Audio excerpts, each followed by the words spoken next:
नमस्कार, पुन्हा एकदा सर्वांचे स्वागत। असा हा कुरकुरीत खमंग पदार्थ काय असेल तर तो पदार्थ आहे मखाना।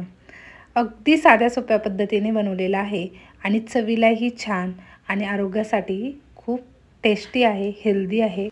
मखाना का खावा, आरोग्यामध्ये त्याचे बदल काय होतात आणि मुलांच्या वाढीसाठी म्हणा किंवा आपल्या हेल्थसाठी त्याचे फायदे काय आहे हे सर्व या व्हिडिओमध्ये सांगितलेले आहे, त्यामुळे व्हिडिओ शेवटपर्यंत पहा। सर्वात प्रथम आपल्याला इथे मखाना भाजून घ्यायचा आहे। मी येथे 200 ग्रॅम मखाना घेतलेला आहे। हा मखाना आपल्याला मंद गॅसवरती कडक होईपर्यंत भाजून घ्यायचा आहे। भाजणे गरजेचेच आहे कारण मखान्यामध्ये ओलावा असण्याची शक्यता असते। स्लो टू मीडियम हीटवरती आपल्याला हा मखाना कडक होईपर्यंत भाजून घ्यायचा आहे।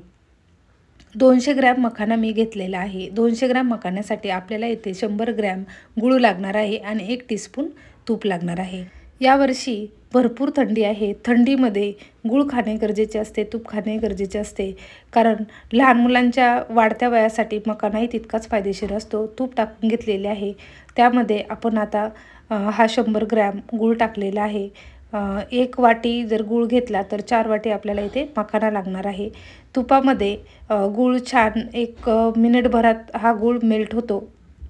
गॅसची फ्लेम स्लो टू मीडियम हीटवरच ठेवायची आहे आणि हे पहा आता गूळ आपल्या इथे बऱ्यापैकी मेल्ट व्हायला लागलेला आहे। मखाना खाण्याचे फायदे जर पाहिले तर भरपूर आहेत। मखान्यामध्ये कॅलरीजची मात्रा असते, तसेच भरपूर प्रमाणात पोषक तत्वे असतात। मखान्यामध्ये अनेक प्रकारचे अँटीऑक्सिडंट असतात। मधुमेह रोगासाठी मखाना खाणे योग्य आहे। मखाना खाल्ल्याने शारीरिक कमजोरी दूर होते व शरीरात ऊर्जा निर्माण होते, त्यामुळे थंडीमध्ये हा मखाना बनवणे गरजेचे असते। आता आपण यामध्ये थोडेसे तीळ टाकून घेतलेले आहे, तीळ नाही टाकले तरी चालेल। या पद्धतीने मखाना छान कडक होईपर्यंत आपल्याला भाजून घ्यायचा आहे। हाताने तो सहज फुटला जाईल। भाजण्यापूर्वी जर तुम्ही मखाना तोडायला गेले तर तो भाजणार नाही, त्यामुळे या पद्धतीने आपल्याला भाजून घेतल्यामुळे त्यातील आर्द्रता कमी होते। तर पाकही आपला छान इथे तयार झालेला आहे। पाण्यामध्ये आपण गुळाची अशी जर गोळी तयार होत असेल तर पाक आपला इथे परफेक्ट झालेला आहे। यामध्ये पाण्याचा वापर बिलकुलही करायचा नाही।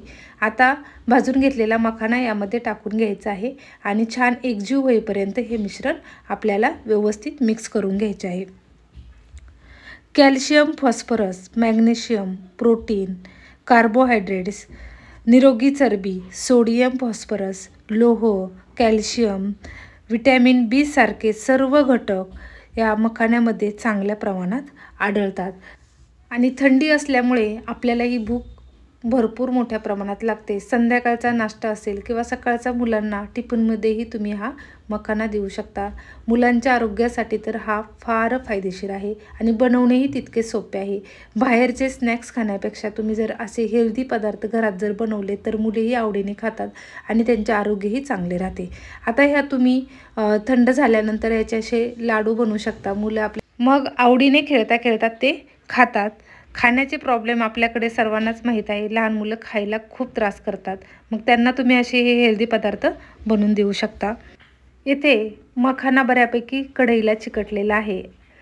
आता हा तसा निघणार नाही, तर आपल्याला काय करायचं आहे, हा जो उरलेला मखाना आहे हा पुन्हा आपल्याला गॅसवर ठेवायचा आहे आणि 1 मिनिटभर तुम्ही पाहाल, थोडंसं हलकासा गरम झालं की लगेच तो क्लीन होतो, कढई आपली खराब होत नाही।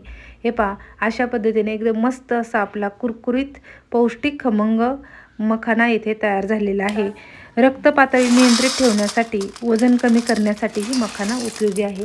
हा मखाना आपल्याला आता हवाबंद डब्यामध्ये ठेवायचा आहे। सकाळच्या नाश्त्यासाठी तुम्ही हा खाऊ शकता, मुलांनाही टिफिनला देऊ शकता।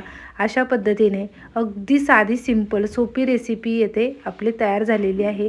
व्हिडिओ शेवटपर्यंत पाहिल्याबद्दल सर्वांची आभारी आहे।